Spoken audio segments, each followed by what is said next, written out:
on behalf of the family, thank you for being here today. We'll open with prayer. Let's pray. Our Heavenly Father, thank you for this moment that we can gather in this bittersweet moment of reunion and of grief. We thank you that you have been in our lives, and we thank you that we have this moment to celebrate life well lived. Bless us today, in Jesus' name, amen.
Be still and know that He is God.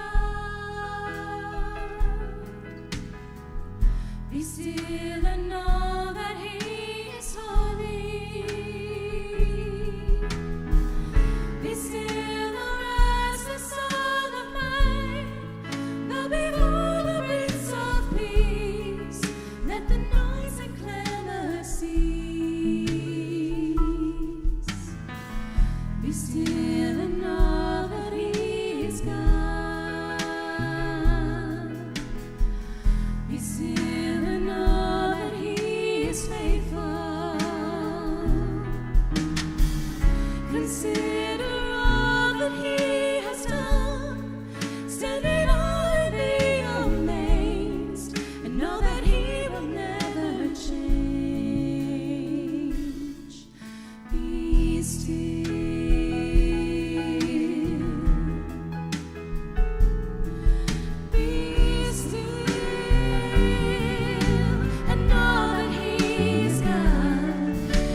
Be still and know that He is good.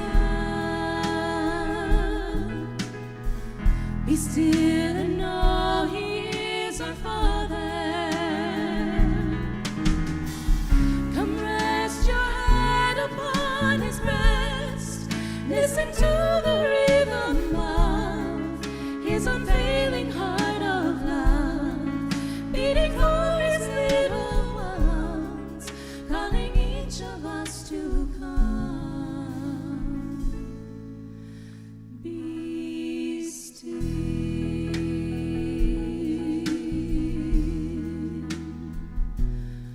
Be still.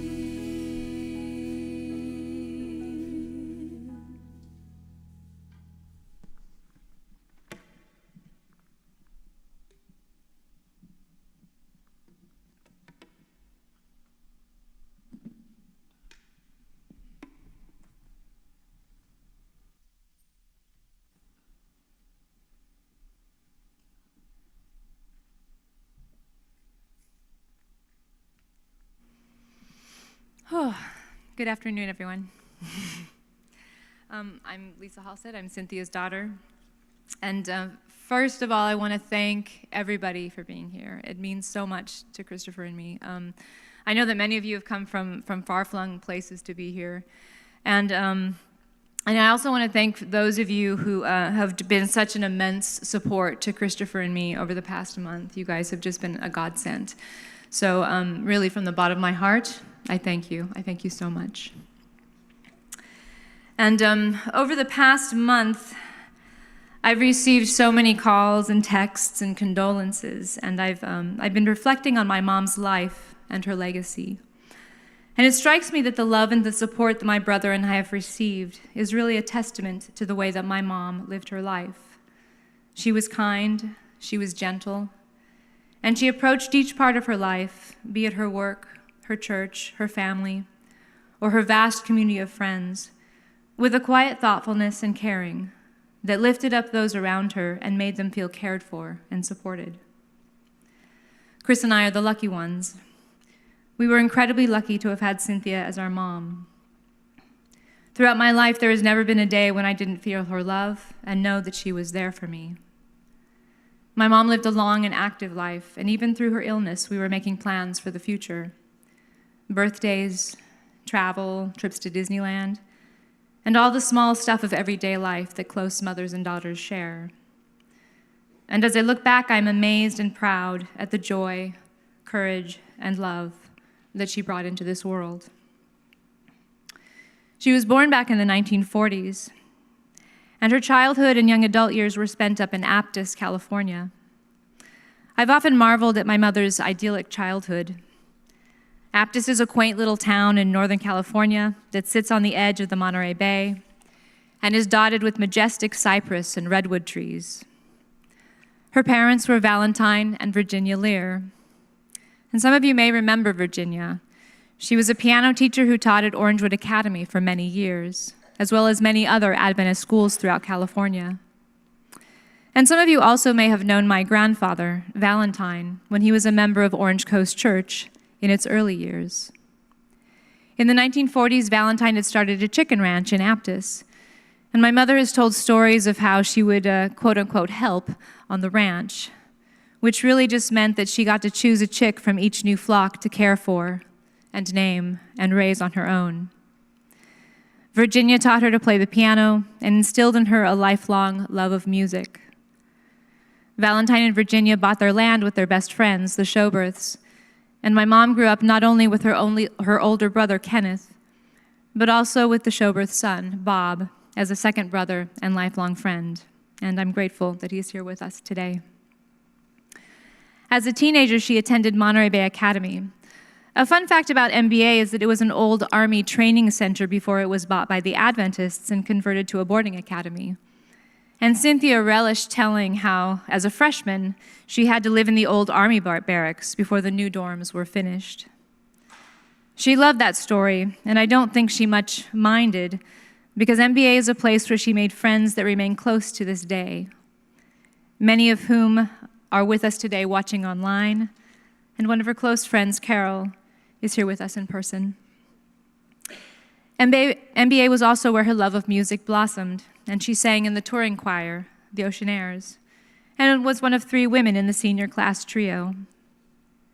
Years later, in my own high school years, my mom sent me to MBA.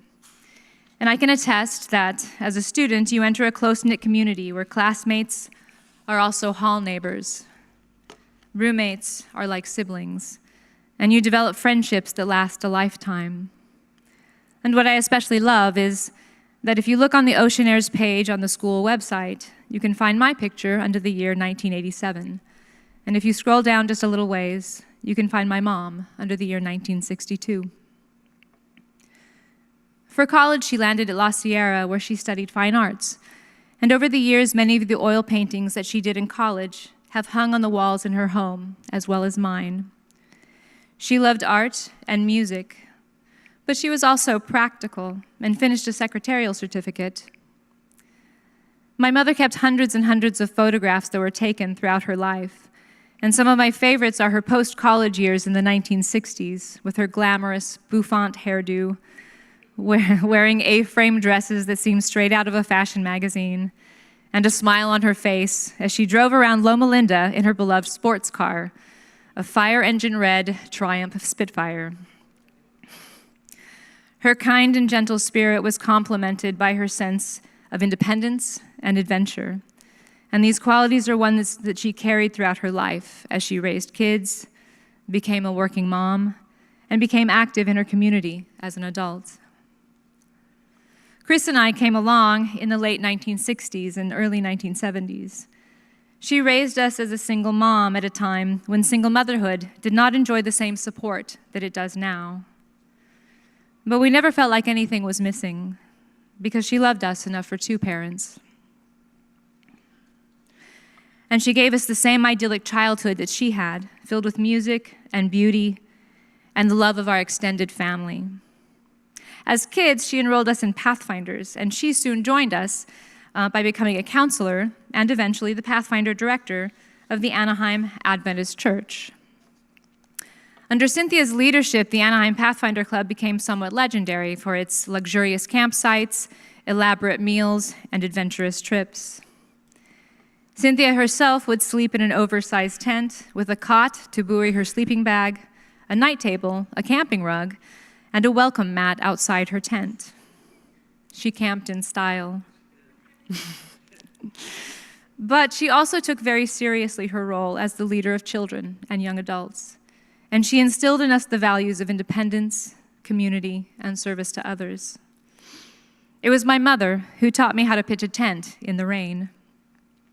And in setting up camp, she insisted that everyone, no matter who you were, had a role to play and a job to do. And while her trips were fun, she also emphasized service. Many of her most memorable trips were made down to San Felipe, Mexico, where the group would visit a small village and bring them clothes and food and water. Even after Christopher and I had aged out of Pathfinders, we would often still tag along on the trips our mother would lead, to Yosemite and Colorado, and of course, San Felipe. As she grew older, she didn't slow down. She worked at a dental office for many years and remained a vital part of her office right up until her illness last year. She cultivated friendships with the longtime patients, was a valued colleague among the doctors and staff, and was good at her job, handling the complex world of medical insurance. We've always been close as a family, and over the years embarked on many more adventures. One thing I love about both my mom and my brother is that when they happen upon a new interest, they go all in. For instance, my mom loved Christmas, and she collected many, many decorations over the years. As a kid, I remember a house transformed every December into a holiday extravaganza with snow villages, reindeer, and a full-size live Christmas tree that lit up our living room and sheltered stacks of meticulously wrapped packages underneath. And her interests were diverse.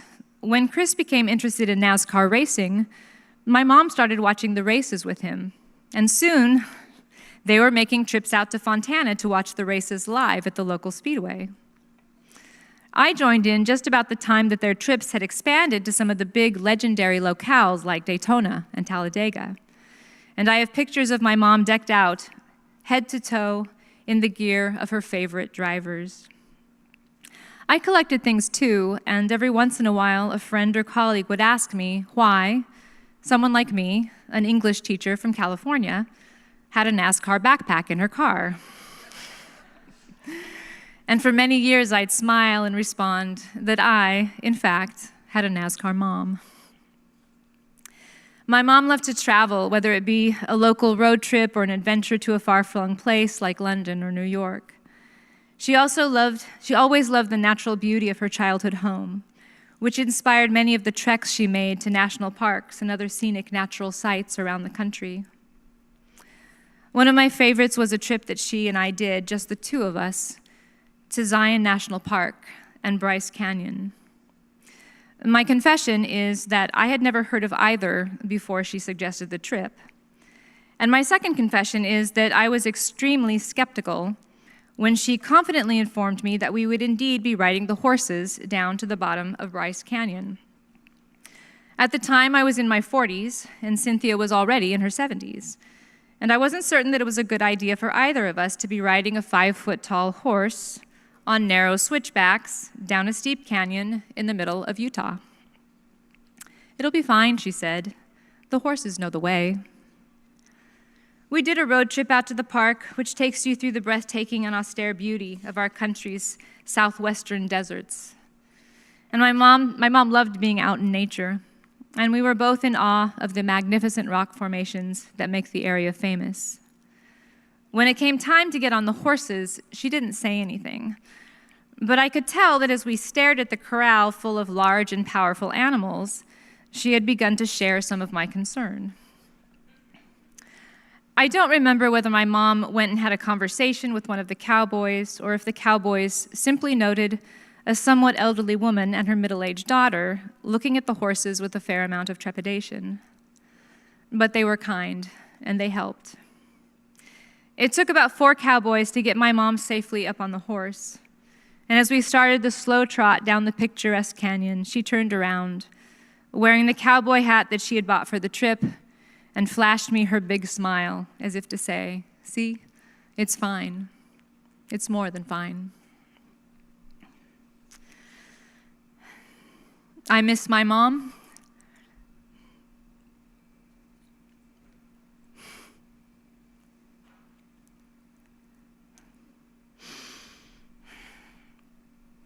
And I know that I will miss her every day for the rest of my life.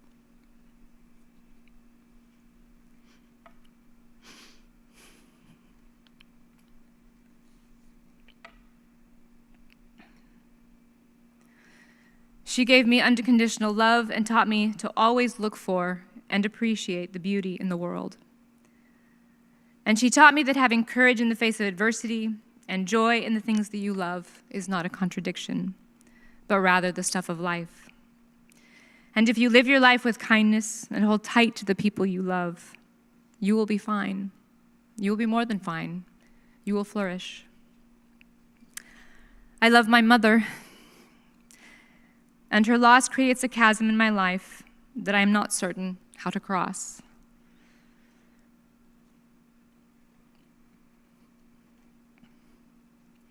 But as I go forward, I will carry with me not only her memory, but also the example of her life, a life that empowered others and cherished her family and her friends, and a life of courage and of joy and of love. Thank you.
Where I come from, ladies first, but she says, no, my name's up first.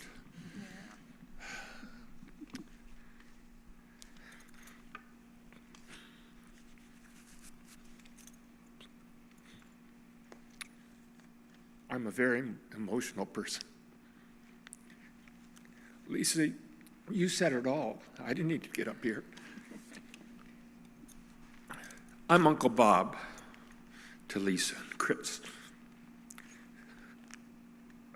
A little background. 1949, 1950. Cynthia's parents, Val and Virginia, my parents, Earl and Francella, were impressed to move out of the city. So began the trek. Now, Cynthia and I actually grew up from toddlerhood, but didn't really get involved until we were a little older. So at the age of 6 and 7, she was older, we made the trek. Our parents found this wonderful property, 2 sets of property, 7 acres each, back in the foothills from Aptos, California. And so started our childhood. Interestingly enough, it was very unique. Cynthia and I had 2 sets of parents. My father, he worked in Los Angeles and he'd come up on the weekends.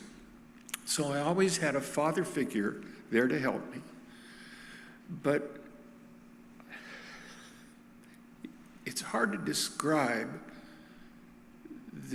what both of our parents shared in the upbringing of my sister Carol, not this Carol, we're Santa Cruzans.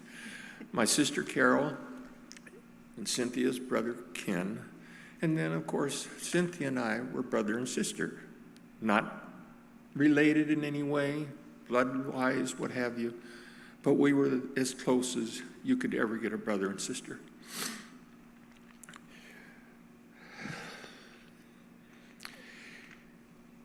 The properties, our homes were maybe a quarter of a mile apart, and there was this little path that you could travel from one house to the other. And there was this barbed wire fence. And on the other side of this fence was this big, mean bull. Now, we were just little 6, 7-year-old kids. We were terrified of that bull. We were told, don't ever wear a red jacket or anything. And when we got to that point, we ran lickety-split. But that's how we got back and forth to the houses. We enjoyed so much fun. Our parents never worried about us. My mother would feed me a big breakfast. I'd slam the door, and she wouldn't see me till dark. Unfortunately, you can't see that doesn't happen today with children. Cynthia and I had such wonderful times playing with little tiny cars, making roads. Hey, you name it, we did it. Yes, we got into mischief. As we got older, our parents were gone. Oh, by the way, those of you who are my age, our age. There was a period of time when they had what do they call it, the Cinerama films? Okay, I see some heads shaking. Our parents, both sets of parents, took us to San Francisco so that we could go into the theater and watch Cinerama. It was a travelogue, so it was okay. Okay. As years went by, Cynthia got her driver's license first. Our parents were gone, and we decided we wanted to go to a movie. Back in those days, you didn't go to movies, right? So we go to Santa Cruz, which is 10 miles away, and we park across the street. Oh, by the way, the film was The Parent Trap. We park across the street, we get out, and we look, and look. Somebody's going to catch us. We know. We made it in there. We had a wonderful time. But these are the mischievous things that we did back in that day. I could go on with a few more anecdotes. I won't, because she's got to speak here. But so that you understand, Carol Rossell, that was her name at that time. We were all kids that grew up in Santa Cruz. Went to Santa Cruz Soquel Junior Academy, not Virgil Hallsted. Okay, so when Lisa called me,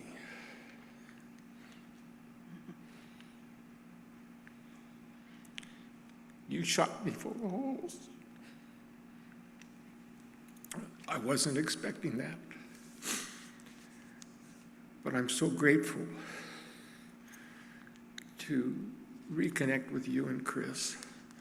One other thing I might mention about our parents. Virginia, you know, the music background, the piano playing, what have you.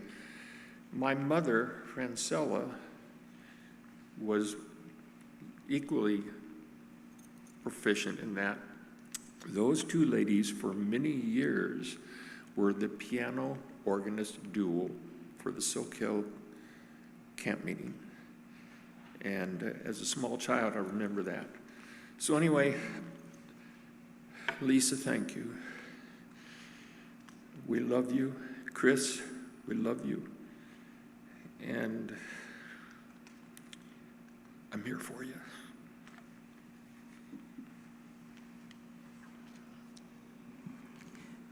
Well, Cynthia and I were friends from first grade. We attended all 8 grades at Santa Cruz Soquel Junior Academy. And then for our 4 high school years, we attended Monterey Bay Academy and roomed together our senior year. And then we ended up, both of us, going to La Sierra. We made lots of wonderful memories, had lots of good times.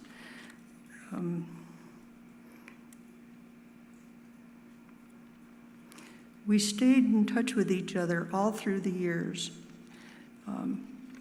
all the time. We always contacted each other for birthdays, sent birthday cards, Christmas cards.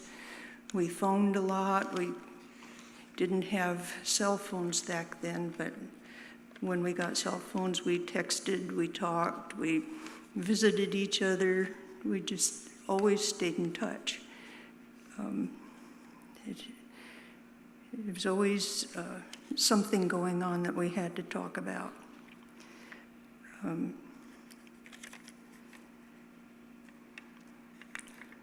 The last couple of years, we saw each other quite a bit, and a couple years ago, we went back to Michigan, where a couple of other folks who had attended first grade through college with us live, and they were having a tulip festival. And if you know Cynthia, you know her favorite flowers are tulips. So we both flew to Michigan and went to the Tulip Festival with Helen Evans Escobar and Skip McCarty, who were first graders with us all through to college also. and we had a wonderful time. And then not long ago, she and I went on a road trip, and she loves visiting national parks.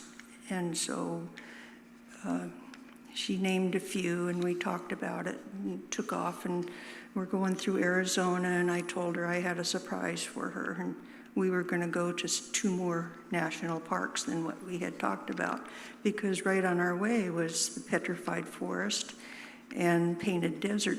So we went there, and it was pretty spectacular. Then we went on, and we also went on the train trip from Durango up to Silverton and saw all the beautiful fall colors, and it was really nice. And then went on to Mesa Verde National Park, and then I took her on to Monument Valley, where we saw all the spectacular sights. And then to top off the trip, her request was that we go to Grand Canyon, so we did that too. And I'm so glad we had that trip. It was just really neat to spend the time together and be able to talk and laugh and remember things and enjoy the sights. Now, Cynthia wasn't always a serious child. I know we used to go to each other's houses, and I remember there was always something new to do when we went over to her house. And I remember this one time we were standing outside, and we were talking about the chickens and all the different things there, and she was talking about the different predator-type animals that came around, and sometimes they had to shoot them. And so I said, "Oh, really? What kind of gun do you use?" And she goes, "Oh, a shotgun." And I said, "Oh, really?" And she says, "Yeah, just a minute." And she ran in the house, came back out carrying this big old shotgun. And I said, "You're kidding." And she goes, "Oh, no, you want to see how it works?" And I said, "Well, sure." So she gets it loaded and picks it up, and pow, and it kicks back. And she goes, "You want to try it?" And so I tried it, and it nearly put me on my butt, but it was fun. We had good times. Oh,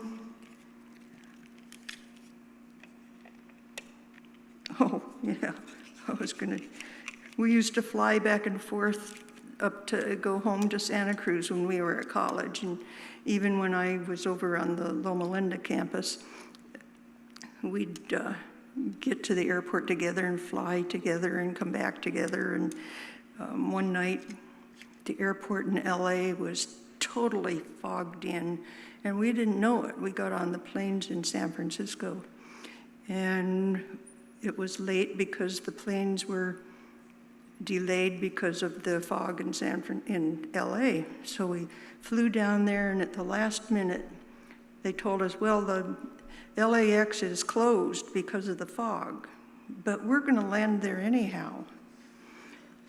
So he did, and we get off the plane, and everyone scattered and left, and then there was nobody there because the airport was closed, and there wasn't a soul there, and we're standing there, what in the world are we supposed to do?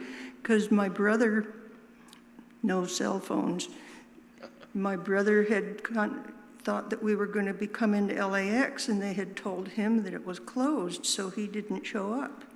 So we were stuck there, no phones. Have you ever tried to find a phone at the airport?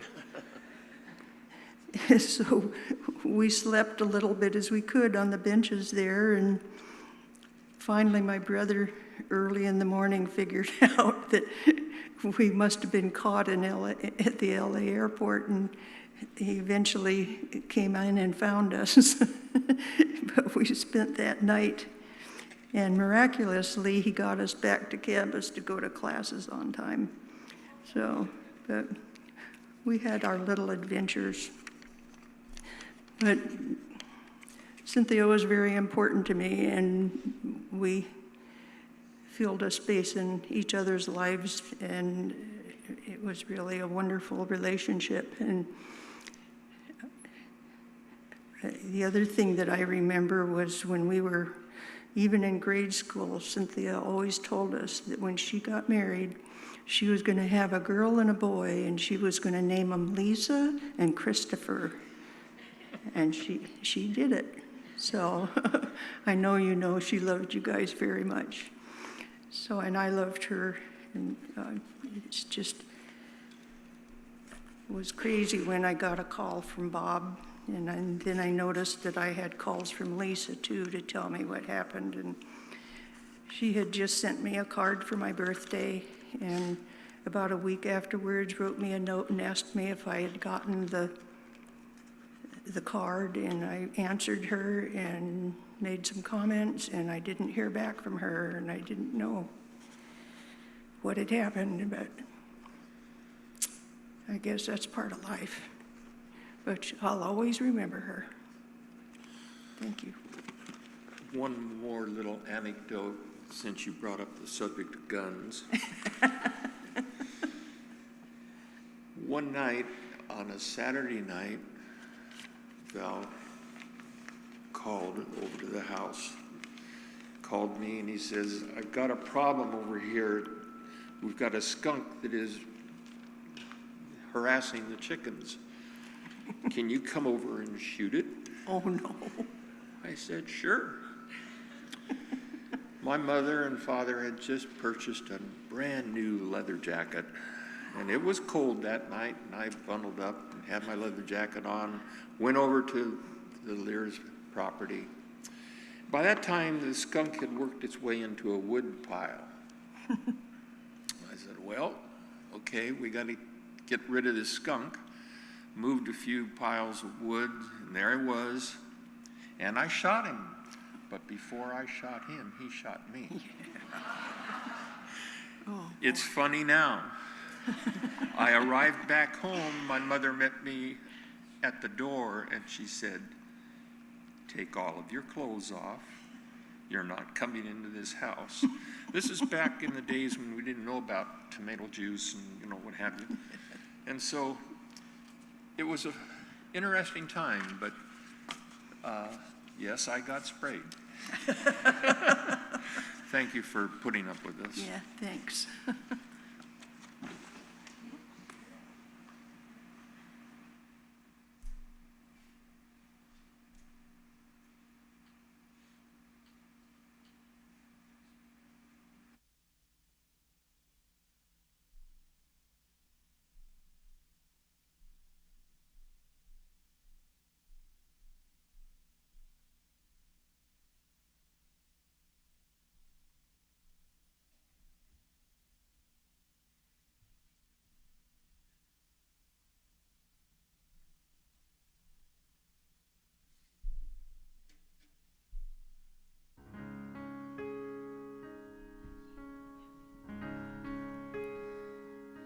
Be still, my soul, the Lord is on your side.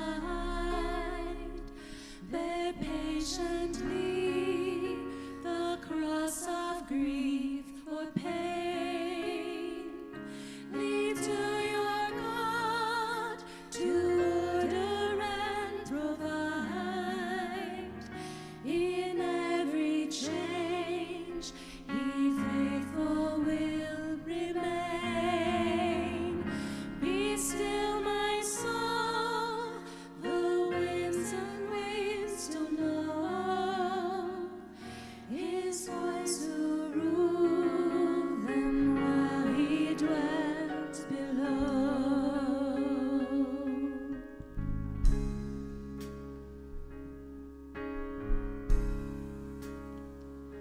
When I am down and oh my soul so weary, when troubles come and my heart burden be, then I am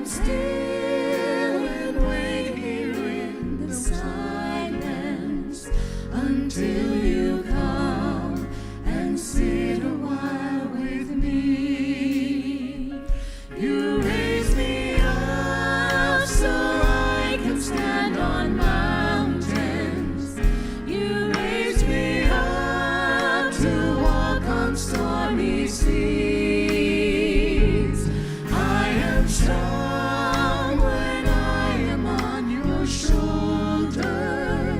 You raise me up to more than I can be.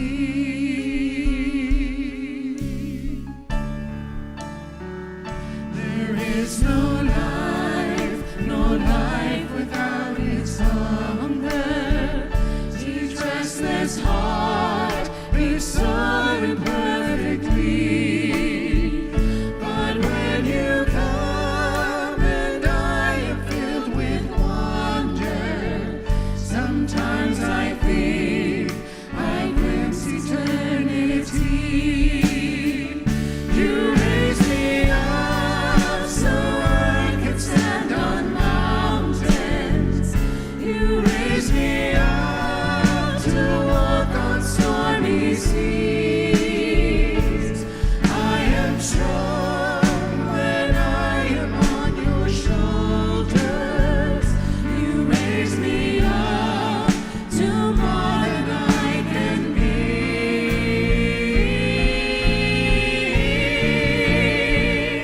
You raise me up so I can stand on mountains. You raise me up to walk on stormy seas. I am strong when I am on your shoulders.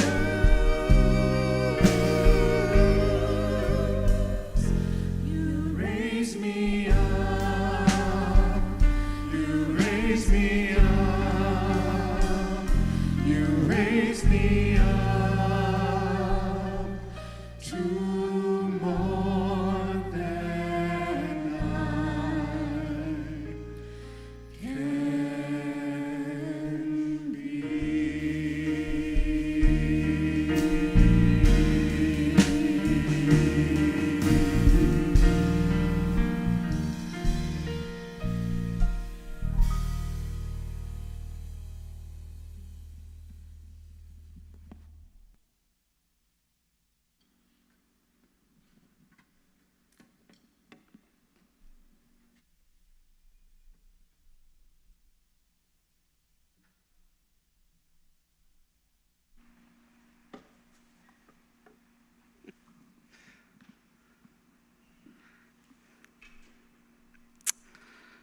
I'm Nate Furness, and I'm currently pastoring a church up in Northern California Conference, and I met Cynthia in 1986. I was in 4th grade, and we moved from Seattle, Washington, down to Southern California. And my first introduction to Pathfinders was her. My first introduction to Lisa and to Chris, who became like siblings.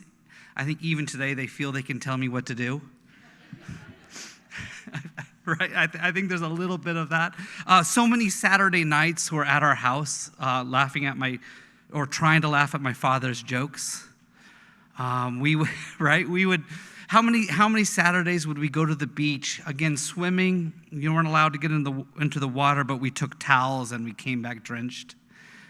Little Corona Del Mar after church. We grew up in church together, and honestly, like a mother she was to me. I think of Chris and Lisa as siblings to this day. Like, I think back to my past and my stories and my life-threatening moments, and it was because Cynthia planned some adventure for us. And we did take advantage of the moment. But when I think of her, and when I think of my own life, she is part of so many of my own stories. One of the things that she did really well is she planned things. She was a planner. Before I left to Northern California, I was pastoring a church here in Orange County, and I asked her to come and be my Pathfinder director. And she sort of agreed. She says, I'll plan the trips, but I don't want to lead anything else, but I'll plan the trips. And I said, I'm in. I got a call to leave Orange County soon after that, but I feel like we would have restarted the San Felipe trip again. I feel like we would have we would have gone back in that direction. And she was partially willing to do it. And I was grateful for that. Today we're going to reflect. We've reflected on her. We're going to grieve a little. And we're going to thank God for her life, for who she was. The passage that came to mind for me, and I'm taking this way out of context, it came to me, I thank God every time I remember you. So as I think through my own past and my own stories, she had a hand in creating an environment that I was able to have an experience unlike anything else. To this day, every time I brush my teeth, I think of her. Honestly, I do. Start brushing my teeth the wrong direction. I can hear her telling me, well, we should do it a different direction. I don't want to do it a different direction. It's too hard. But I think of her often every time I brush my teeth. I regret that I didn't tell her these things. I regret that she was so meaningful to me, and I never called her to tell her that. And so maybe my grief today, it's the things that are left unsaid. Those things that are important to us, those things that we are grateful for. She was part of my life Saturday nights, Tuesday nights, Pathfinder Club meetings. I think of her in like stages. I think of that, and now I'm colorblind, so I might have this wrong, but that green thing she used to drive before the Blazer, right? Remember that was a good day. That was a good day before she got the Chevy Blazer. I just remember like these snapshots of her in my life. I would stand in line in the Pathfinder Club, and she would be up front. And I remember she made us do the Native American dance for the Pathfinder Fair. And I felt so honored to be with one of my heroes, Chris, to be doing it with him. I don't think he wanted to. He said yes. And by the way, the tent, I have it in here. I remember the tent. I remember the tent with the cot. I think if I remember, it was you and me that were required to set it up for her. And I remember setting it up. And as I think about it, because I'm 3 years younger than you, and you were, not now, but were my hero. No, but I think maybe she told you to do it and you got me to do it with you. That might, as I think back, I felt so honored to be putting this welcome mat out front of our director's tent. And Chris is grumbling. I'm like, this is awesome. And these snapshots come to mind. I remember she had to have that table for her contacts. And I don't know why that's my memory. Of all the things to remember, like she always put her contacts there. She taught me pity. I pitied all the other Pathfinder clubs as we rolled in. Sorry, if you were looking for a really religious moment, she's like a mom to me, and I'm just going to tell some stories about it. As we rolled in with way too many motorhomes, listening to music way too loud, it was a luxurious, I just remember the other campers were like starving to death as we're eating in luxury, as we have comfort. We had to go to the slums of the Pathfinder fairs in between our adventures to Calico, San Felipe, Yosemite. When I was going back to the list of all the places we've gone to, I thought we were going for adventure, but as I think back to it, there was always places to shop everywhere we went. Now, I could be missing something, but I don't think that was for us. Everywhere we went, there was like boutique shopping. Calico had shopping. San Felipe had shopping. We had shopping wherever we went. We had adventures too.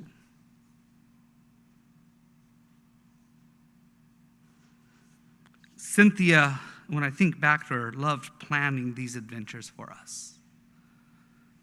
And my gaze in my life at that time was not towards her, it was towards the adventures and towards my friends and towards what we were doing. And as I look back as an adult, as a parent, this is what we do. We provide safe space for children to roam and to play and to adventure. She didn't want lots of recognition from what I remember. She just provided space for us to go on adventures that lasted a lifetime. I still tell stories in my own church of the adventures I went on and the life-threatening moments that I had, not because of her, but because we just made some interesting decisions. And I thank God for her every time I remember her, because my childhood was superb because of her. Here I am, a pastor's kid, speaking out of turn all the time, saying the dumbest jokes. But she always made me feel like I belong, unlike my siblings here. No, but she always made me feel like I belonged and I mattered. She was involved in my life in such a unique way. I think we need more Cynthias in this world, people who do the quiet work of helping people belong, helping people plan, and helping people have adventures, a place of safety. We need more Cynthias. I think about those adventures. Snowball fights in Big Bear, concussions on the ski slopes, grunions and fireworks in San Felipe. Remember the grunion run? Lisa was a little older than us, and she was off to boarding academy, and she was so cool. One time she went with us to Pennsylvania, and she abandoned us quickly and went with my family to Boston and elsewhere, where we had to suffer at the Agape, I think it was called, at the Agape Fair. I remember the caves in Calico, driving to Yosemite, listening to Nirvana. That was not a Pathfinder trip. She invited me to come along. I have no idea why. I don't know if my parents called her and said, like, please take him, or like, and again, Chris is 3 years older than me.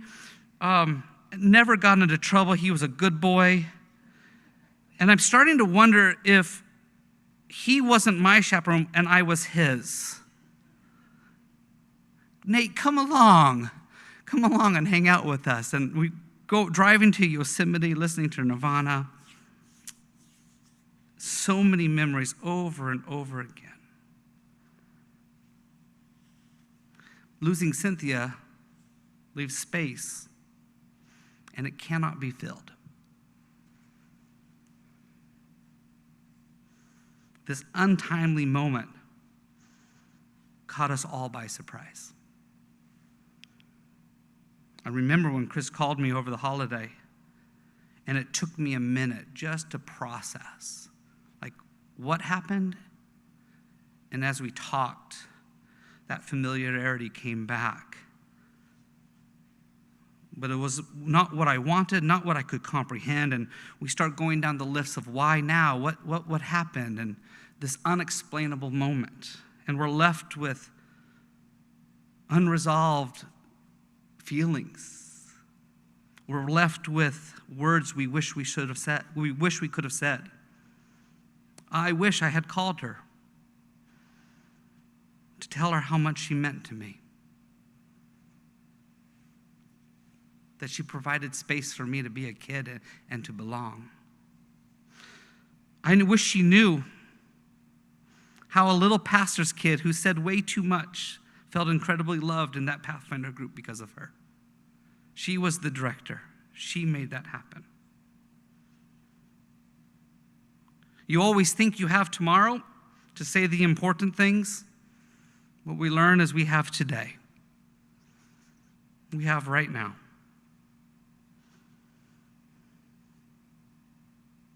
The last time I spoke to her, talked to her about running my Pathfinder club.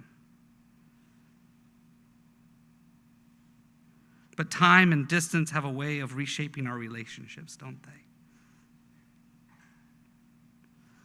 Some people, though, remain deeply woven into our lives no matter how much separates us. And that was Cynthia to me. The weight of grief we feel is the love we have. It's not something we should run from or hide from. But maybe we should step into it. Express that love to one another. Express that love in writing things. Because we care deeply, we feel this loss deeply. So we hold on to the stories. We take a moment to laugh at the good times. I had no idea she shot guns.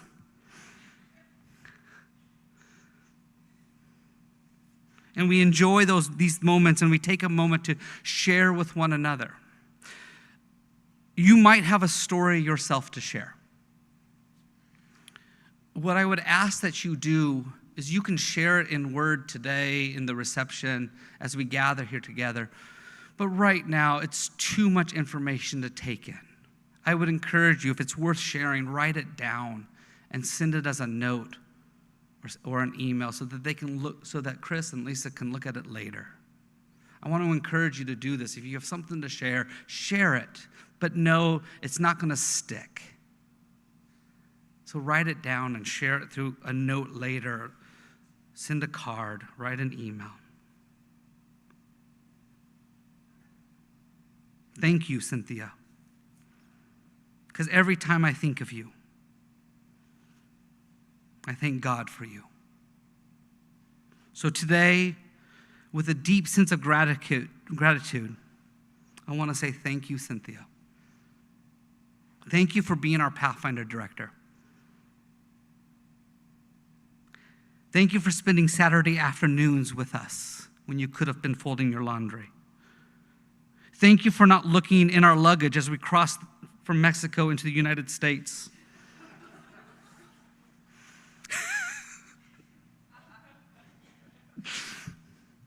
That's all I will say on that because I don't want...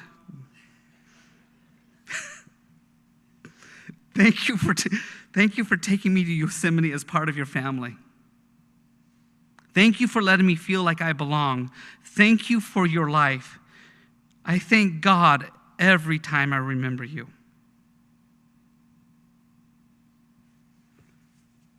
Thank you for being here. Thank you for hearing our story today. Thank you for life that was lived. Thank you for grief and love. Chris and Lisa, thank you for being part of my life because of your mother. We love all of you. That's it.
che Giuda Pray we'll find your light nel cuore resterà and hold it in our heart. a ricordarci che When stars go out each night, l'eterna stella sei nella mia preghiera. let this be our prayer. Quanta fede When shadows fill our c'è. day, Lead us to a place. guide us with your grace. Give us faith so we'll be saved. Sogniamo un mondo senza più violenza, un mondo di giustizia e di speranza.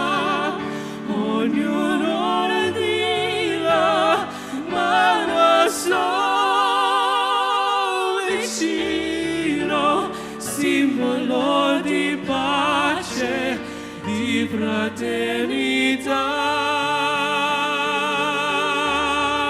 La forza che ti dà We ask that life be il kind, desiderio che watch us from above. ognuno trovi il We hope each modo soul will intorno find dentro a another soul to sé. love. Let this be our prayer, Let this be our prayer. just like every child, Just like every child needs to find a place. Guide us with your grace. Give us faith so we'll be safe. E la fede che hai acceso in noi. Sento che ci